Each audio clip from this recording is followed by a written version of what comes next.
Bienvenue dans le 7 minutes au sommaire. Avec un taux d'électrification passé de 33,5% en 2011 à 94,3% en 2024, la Côte d'Ivoire se positionne en modèle sur le continent. Après une pause d'1 mois, les sénateurs retrouvent l'hémicycle pour l'ouverture de la première session ordinaire de 2025. À Dar es Salaam, en Tanzanie, le modèle ivoirien en matière d'électrification a reçu les félicitations de l'Afrique. Le lundi 27 janvier, lors du sommet africain de l'énergie, les participants ont unanimement salué le pacte énergie de la Côte d'Ivoire, présenté par le Premier ministre Robert Begré-Mambé. Les félicitations que la Côte d'Ivoire a récoltées proviennent essentiellement de la qualité du travail du président de la République en ce qui concerne les domaines d'activité qui renforcent le dispositif d'évolution de notre économie et notamment en ce qui concerne l'énergie. Nous avons présenté un document que tous les participants ont apprécié. Après analyse, et ont reconnu que la qualité a été de mise dans la présentation du document et surtout dans la perspective qui se dessine pour l'énergie en Côte d'Ivoire. Des résultats concrets étayent cette reconnaissance. Le taux d'électrification est passé de 33,5% en 2011 à 94,3% fin 2024. Un bond historique qu'on doit notamment aux réformes structurelles. Cependant, pour le Premier ministre Robert Begré-Mambé, il faut regarder plus loin. Ce que nous retenons aussi, c'est que les perspectives sont très bonnes pour ce qui concerne notre pays et nous devons redoubler de vigilance parce que c'est un système de travail que nous avons adopté. Il ne faut jamais se satisfaire de ce qui a été réalisé. Il faut toujours voir ce qui reste à réaliser pour offrir aux Ivoiriens le meilleur qu'ils puissent attendre. Convaincus par ces performances, la Banque mondiale et la Banque africaine de développement ont réaffirmé leur soutien à accompagner la Côte d'Ivoire dans sa volonté de parvenir à un mix énergétique constitué à 45% d'énergie renouvelable. À cela s'ajoute un autre défi, l'objectif de 100% d'accès à l'électricité d'ici 2030. Après 1 mois de pause, les sénateurs ont fait leur retour à l'hémicycle dans une ambiance conviviale. Poignées de main, accolades, ces retrouvailles marquent l'ouverture solennelle de la première session ordinaire du Sénat pour l'année 2025. Durant cette période de vacances parlementaires, nombre d'élus en ont profité pour aller à la rencontre de leurs concitoyens et mener des actions dans leur circonscription. Nous n'avons pas de vacances, nous sommes dans une politique. Pendant les vacances, nous sommes allés dans nos différentes localités, surtout me concernant, j'étais dans la Malawi, pour essayer d'expliquer aux populations les lois qu'on a eu à voter au Sénat. En tant que parlementaires, nous sommes issus donc des régions.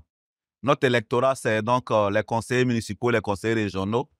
On a mis donc à profit ces mois de vacances-là, non seulement pour fêter avec nos familles, mais surtout aller expliquer, à ce qui me concerne, aller expliquer quelques textes de loi à nos populations. J'ai dû rencontrer certains conseillers municipaux chez moi à Pricro, avec qui nous avons échangé donc sur les derniers projets de loi. La présidente du Sénat a tracé les grandes lignes de cette session qui s'étendra jusqu'au dernier jour ouvrable de juin 2025.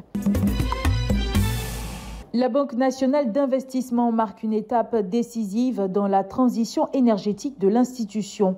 Elle a procédé à la mise en service officielle de son projet d'installation solaire. Ce projet de transition écologique s'inscrit dans la volonté de contribuer à un avenir plus vert et plus durable. Grâce à ce projet, la BNI pourra économiser entre 50 et 80% sur les 3 sites de la phase pilote, à savoir le site d'Abidjan, de Yamoussoukro et de Bouaké. On voyait un peu l'impact en termes d'économie financière pour la banque, puisque nous fonctionnons, comme vous le savez, 24 heures sur 24, faire en sorte que l'ensemble de nos serveurs, l'ensemble de nos machines puissent être opérationnels à tout moment pour avoir une certaine continuité d'activité. Ces installations pourront produire jusqu'à 80 kW crête par site. On a voulu choisir ces 3 sites-là comme site pilote pour justement voir le maximum d'impact que ce projet peut avoir sur l'ensemble de nos activités. Donc, à partir de là, maintenant, lorsque nous serons confortés justement sur l'impact de ce projet, on pourra le déployer sur l'ensemble de nos sites. Le plan stratégique de la BNI Performance 2026 intègre une approche RSE visant à soutenir des initiatives écologiques et sociales, renforcer son impact positif sur la communauté et protéger l'environnement. Ils sont 146 hommes d'honneur qui, après des années de service sous le drapeau, s'apprêtent à quitter l'uniforme. Mercredi 29 janvier, à l'École nationale de la gendarmerie, un hommage leur a été rendu. Des années passées à veiller sur la sécurité des citoyens, à lutter contre le crime, à garantir la paix dans le pays. Nous quittons aujourd'hui l'uniforme.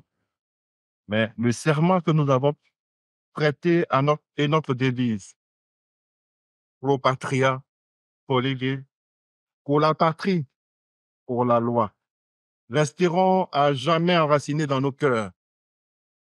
Enfin, nous formulons le vœu que la sécurité et la paix continuent d'être protégées avec l'énergie de l'amour de la nation, la sincérité des cœurs épris de patriotisme et la bravoure des hommes vertueux qui nous ont été légués en tant que gendarmes.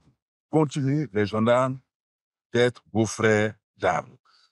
Ils continuent d'être vos amis. Ils continuent d'être vos collègues. Donc, restez donc en liaison avec eux.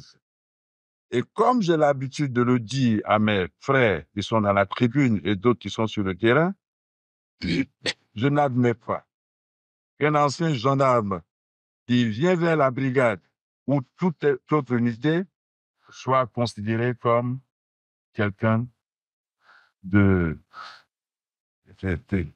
gênant. Au contraire. Vous devez leur ouvrir les bras. Dans les semaines à venir, ces héros de l'ombre recevront une médaille, ultime témoignage de la reconnaissance de la République pour leur engagement sans faille. Ces 146 gendarmes partent à la retraite, mais leur empreinte dans l'histoire de la gendarmerie demeure indélébile. Ainsi s'achève cette édition. Merci de l'avoir suivi. L'information continue sur cette info et sur www.cetinfo.ci.